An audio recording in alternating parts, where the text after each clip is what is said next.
Tarleton International Raceway and Round 5 of Total Super Series 97. A sizable crowd has gathered, and to get them into the spirit of things, a display of riding skills by Peter Wrigglesworth on his 125 Honda.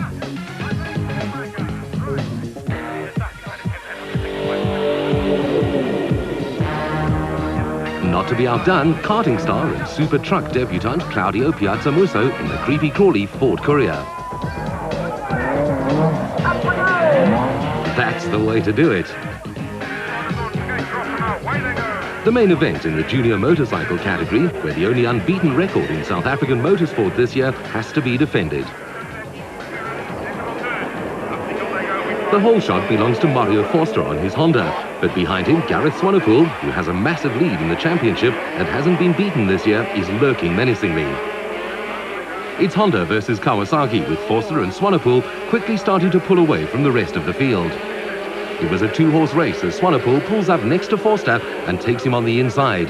Roderick van der Westhuizen on his Kawasaki is in third.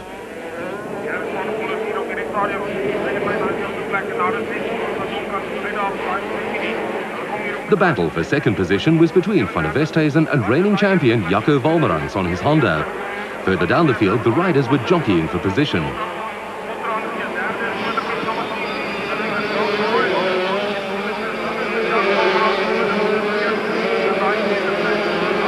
The only real interest in this race was whether Swanepoel's unbeaten record would be broken.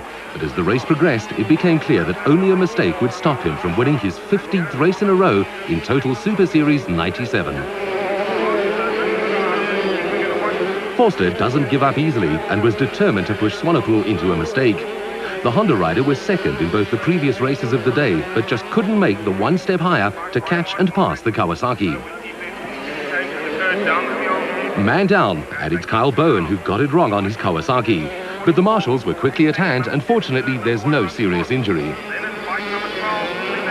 The battle for third between Roderick van der Westhuizen on the Kawasaki and reigning champ Jaco Wolmerans on his Honda. Wolmerans hasn't had a good season in Total Super Series this year and has gradually dropped down the championship ladder. In 8th position, it's Zach Buerta on his Yamaha.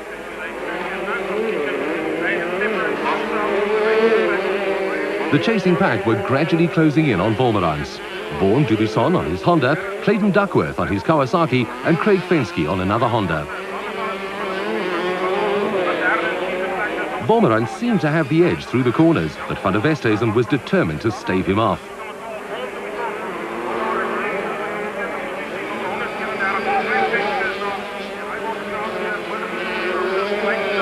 Swanepoel, a former 60cc world champion, was in great form once again and gradually pulled away from Forster. With only 2 more events to go and 70 points up for grabs, he's the overwhelming favourite to win the 1997 Junior Motorcycle Championship. Swanepoel won easily from Forster and van der Westhuizen, and these three also finished in that order in the overall results of the day.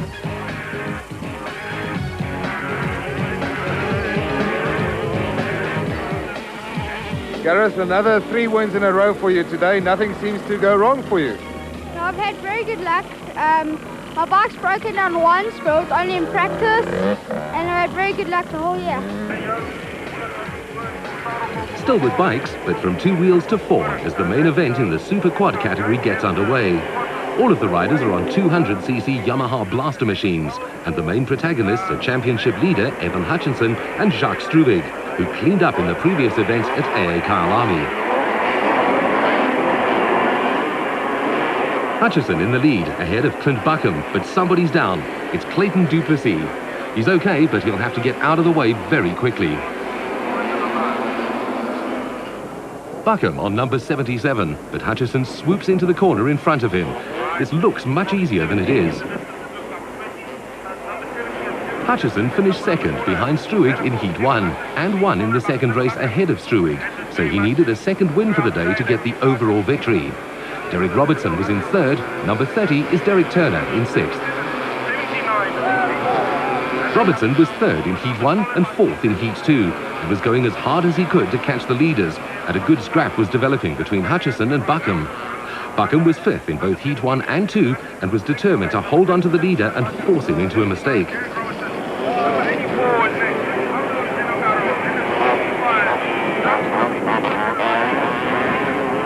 Hutchison knew that he had to keep Struwig as far away from himself as possible because the Jojo Tanks rider has a reputation for strong finishes. Struwig, who had a bad start, was rapidly catching Robertson in third and Ricardo Giannocaro in fourth. Now there were two distinct groupings at the front of the field. Hutchison and Buckham battling it out for the lead, while Robertson had to defend his third position against Giannocaro and Struwig, who was pushing hard. Struwig is extremely fit, and both that and his smooth riding style has brought him much success of late in Total Super Series 97.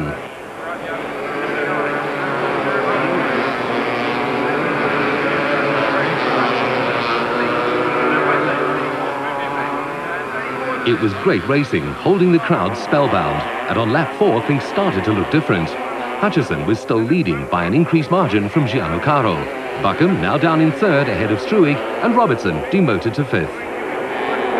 Once Struwig got past Robertson, he had Buckham in his sights, the ultimate objective being to catch and pass Hutchison in the lead.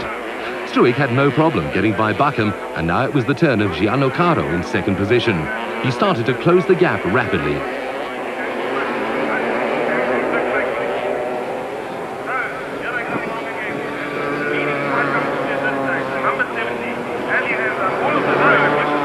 The Lennox Yamaha rider was aware that Struwig was on a charge and knew that pretty soon he might have a fight on his hands. All he could hope for was that Giannocaro would be able to keep Struwig at bay, but the Jojo Tanks rider was closing fast.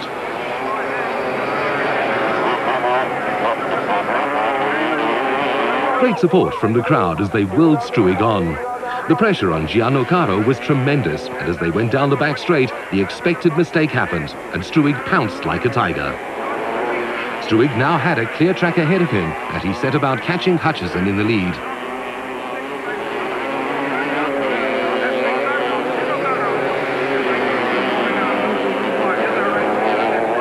But unfortunately for him, the laps ran out on him, and he didn't have enough time to catch the leader. Hutchison held on to his lead to take his second victory of the day. Struwig's 1 win and 2 second places gave him second overall for the day, and Giannocaro's 2 thirds and a fourth gave him third overall.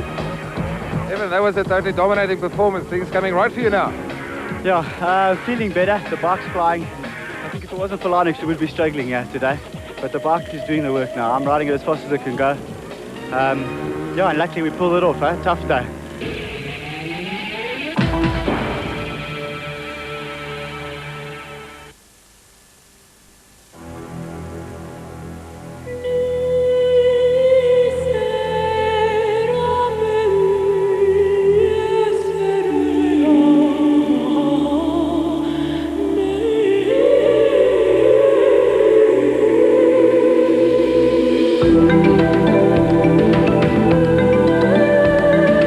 It takes skill, determination, and special breeding to create the harmony and power of a majestic performance. And wherever life takes you, you can draw on the diverse strengths that perform behind one name: Sage.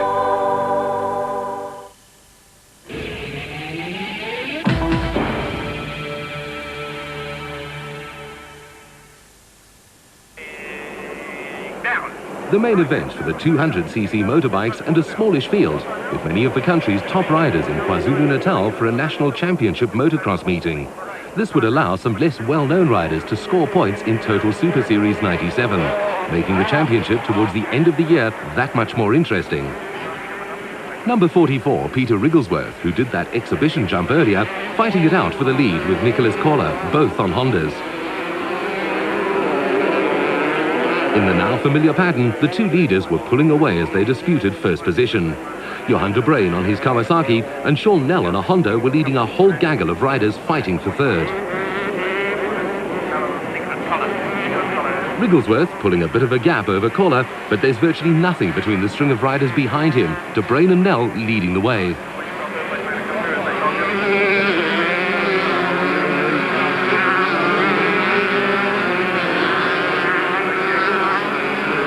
Wrigglesworth has lots of motocross experience, but Koller was a revelation. He was keeping in contact with the leader, forcing him to go flat out and increasing the possibilities of mistakes. If Koller could keep going like this, things would become very interesting indeed towards the end of the race.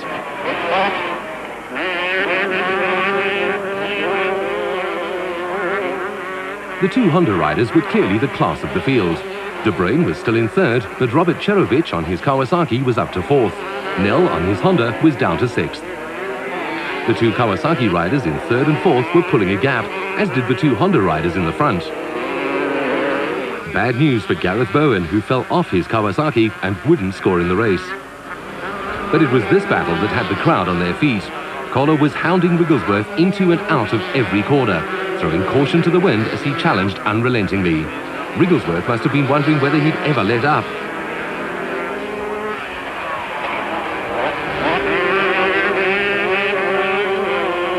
Oh, and a bit of a moment there for Kohler, but he just keeps the throttle wide open. De Bruyn was comfortable in third position, so much so that he had time to adjust his fuel supply. Adam Walk on his Honda was in sixth, well ahead of Nicholas Dyack on his Kawasaki. The crowd were wondering what was going to happen in the battle for the lead, which carried on right up to the final lap. Wigglesworth leading, Kohler tracking him inch for inch. Now a new factor was thrown into the mix. The leaders were catching back markers, and this could have a decisive impact on the end result. It's Damon Johnson on his Honda, being caught and passed by both Wigglesworth and Kohler. No problem there.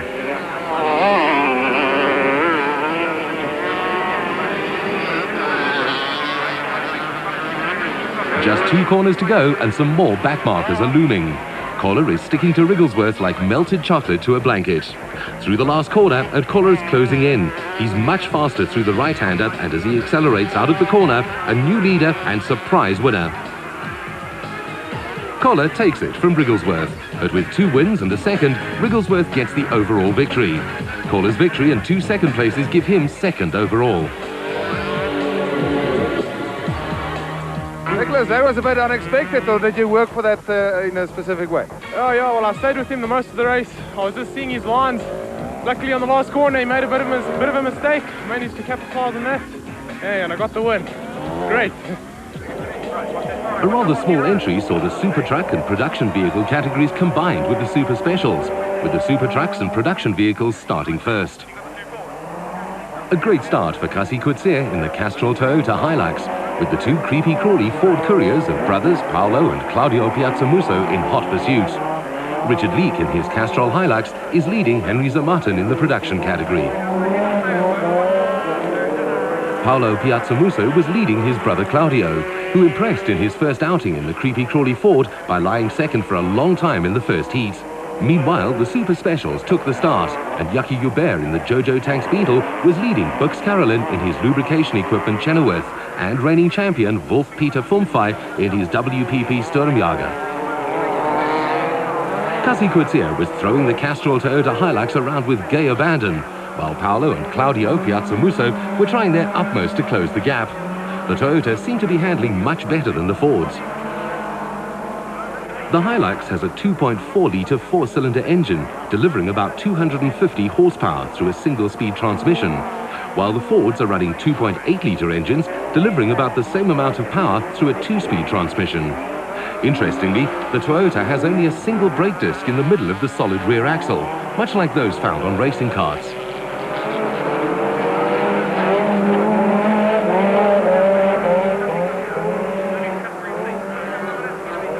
Back to the leader, and Coetzee doesn't seem to be under any pressure at all. Paolo Piazzamuso was suffering from flu, but knew that he couldn't let up for a second. Otherwise, his brother Claudio was going to shoot past, as he did in the first heat. The Super Specials and a new leader, championship leader Bux Carolyn in his lubrication equipment Chenoweth, ahead of Yucky Hubert in his Jojo Tanks Volkswagen Beetle 4-wheel drive turbo.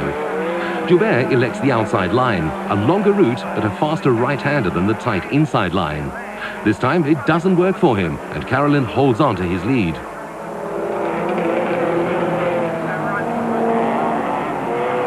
Coetzee, a former rally star who won the production vehicle category in Total Super Series last year, has taken to his new stead like a duck to water, enjoying every moment. Paolo Piazzamuso, currently driving the Sasol Ford Escort in national championship rallies, was pulling away from his brother. Claudio is a multiple karting champion and was enjoying the off-road experience on his first outing. although a mechanical problem sidelined him in the second heat after he finished third in Heat 1. Coetzee still pushing hard and making full use of those huge shock absorbers, the long travel in his suspension and the power of the Toyota engine. The gap between him and Paolo Piazzamusso was growing larger and larger. The crowd loved the spectacle, and it's always great to see a master at his craft in action.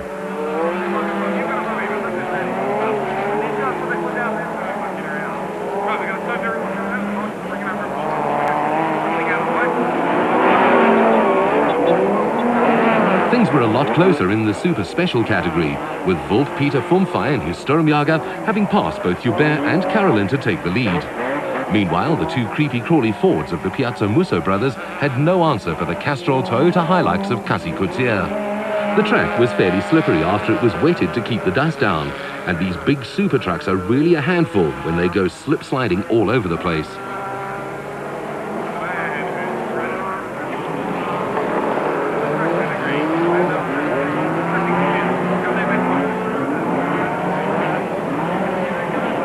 Oh, and bad news for Bucks Carolyn, who won both the previous heats in his lubrication equipment Chenoweth.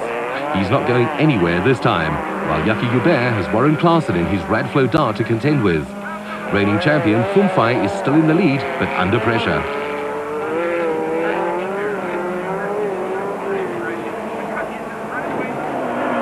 Klaasen dives through on the inside to take second position from Hubert, and they touch wheels, sending Klaasen into the infield. No damage, it seems, as he rejoins the race, but he's lost a lot of time.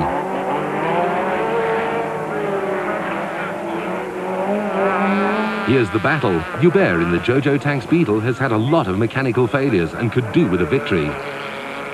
Only 2 entries in the production vehicle category, and Richard Leek in the Castrol Toyota Hilux 4x4 is leading reigning champion Henry Zermatten in his Chev. Now things are getting interesting. Coetzee is coming up to the super specials, and will they give way? This is what it looks like from the driver's point of view.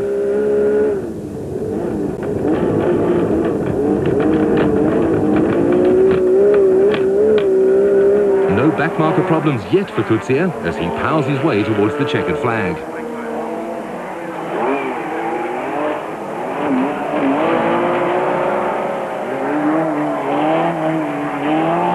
Paolo Piazzamusso still in second position, and it does seem as if he's closing in on Coetzee. Claudio gets past with no problems either, and he's pushing hard too. But nobody's going to catch Coetzee if he's got anything to say about it. The crowd were enjoying this demonstration of power driving, and probably the most spectacular came from Paolo Piazzamusso. Back aboard the dealer team Hilux of Kasi Coetzee, and it's Colin Frankenberg's Scorpion looming ahead.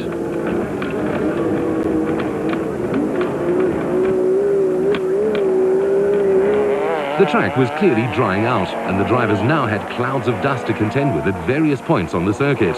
Not that it seemed to bother Paolo in the least.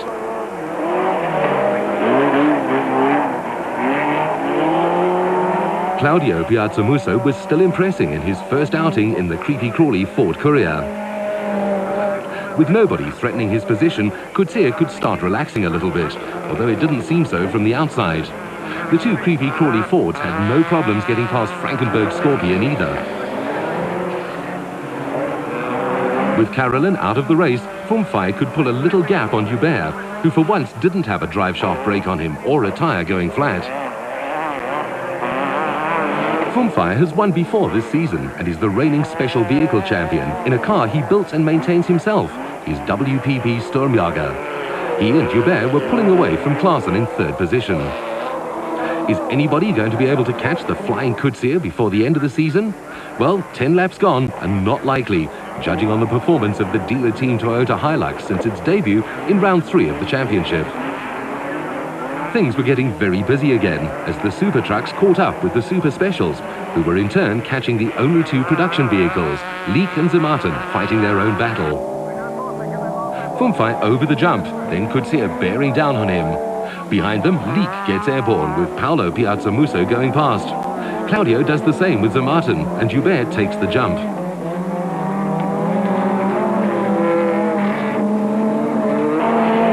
Coetzee goes around the outside of Fumfai, and the gap from him to Paolo Piazzamusso is a lot smaller. This is a crucial time in the race, as the leader could have been caught up behind the slower cars, but Coetzee and the Piazzamusso brothers have safely navigated themselves through. It did allow the Fords to get closer though, and Coetzee's period of relaxation is over. The race has not yet been won. Coetzee doesn't let something like this get to him though, and with time running out for the opposition, the highly successful Coetzee Dealer Team Hilux combination again proved the superior on the day.